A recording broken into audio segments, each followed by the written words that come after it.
intéressantes qu'on utilise au quotidien, des semelles. Il a été fournisseur chez Scholl, pour les semelles Scholl. Il a inventé les pansements Compeed et pas mal d'autres choses, mais il a surtout écrit quelques ouvrages. Il va nous faire partager son expérience. Voilà. William Pickle, ça vous actuellement? Et puis on n'était pas des managers, on était fait pour autre chose. On a écouté les grandes règles de la gestion, de la comptabilité. On a fait venir des grands experts. Je ne parle pas d'Henri, on ne se connaissait pas à l'époque. Tous des gens qui vous prennent beaucoup d'argent pour vous apprendre pas grand-chose, et on continue à être dans l'intellect, ce que j'appelle le cerveau gauche. On n'avance pas, et pendant 10 ans, donc, la vie du chef d'entreprise un peu traditionnelle, souffrance, victime, douleur, maladie, stress, donc tout ça part de, je dirais pas écouter les autres, mais un peu écouter les autres et pas s'écouter soi-même. Et puis un jour, j'ai eu ce flash.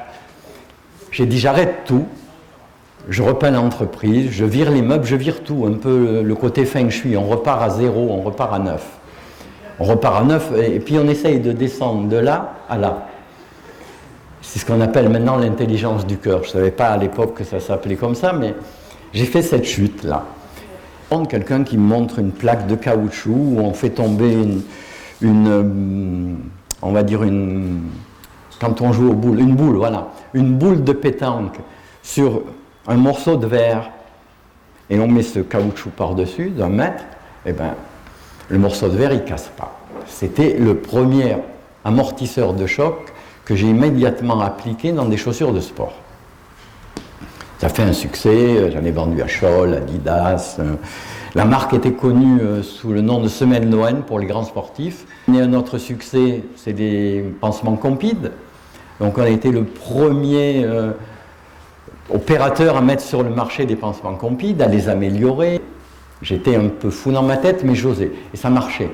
Et les grands du pansement commençaient à nous observer et même commençaient à avoir certains malaises, parce que en 5-6 années, on a pris 20% des parts du marché du pansement en France. J'ai découvert une brosse à dents. On a fait 800 000 brosses à dents en 18 mois, soit presque 20% du marché en valeur de la brosse à dents, alors qu'il y a des gros dans la brosse à dents, Unilever, etc. Bref, je m'écoutais, j'étais intuitif, et j'étais toujours là où on ne m'attendait pas, avec un petit esprit de guérilla. J'ai toujours préféré travailler avec les femmes qu'avec les hommes, je ne sais pas pourquoi, mais je trouve que la femme dans l'entreprise a quelque chose que l'homme n'a pas. Elle est d'une fidélité extrême, elle est d'une grande intégrité, et le mec, s'il est brillant, il s'en va, ou il est un peu tordu, et il ne reste pas longtemps avec vous, alors que la femme est fidèle à son patron. C'est un avis personnel, hein, ne généralisez pas, comme quoi tout est possible, c'est le message que je voudrais vous passer aujourd'hui. Quand on part du cœur, qu'on ose, tout est possible. Je viens vous parler du bonheur. Je viens vous parler du bonheur parce qu'après, et du monde de l'immatériel. Pourquoi le monde de l'immatériel? Parce que ce que je me suis rendu compte avec mes équipes, c'est aussi et surtout que je les payais certainement beaucoup mieux que le marché local. Mais ce qui crée l'union, la fusion, cette amitié interne, cette solidarité qu'on oublie, et ce non à la compétition à l'intérieur de l'entreprise, mais oui à la compétition à l'extérieur, c'est un partage du cœur avec les siens.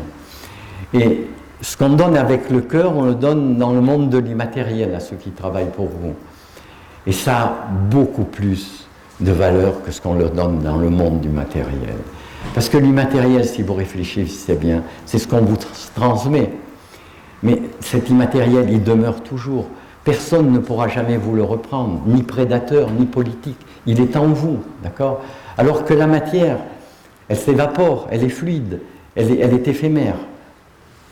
Mais le matériel, l'immatériel demeure. L'immatériel est essentiel. Et si vous voulez réussir en entreprise, commencez par vous faire plaisir, par cultiver cet enthousiasme, nos yeux qui brillent, que nous avons tous en nous et que notre éducation nous écrase, nous limite dans des croyances limitantes, en nous mettant dans un étau entre interdit de, obligé de, ne fais pas ci, ne fais pas ça. On n'ose pas, on ne réussit pas, d'accord? Il faut oser. C'est pas parce que c'est impossible que je n'ose pas. C'est parce que je n'ose pas que c'est impossible.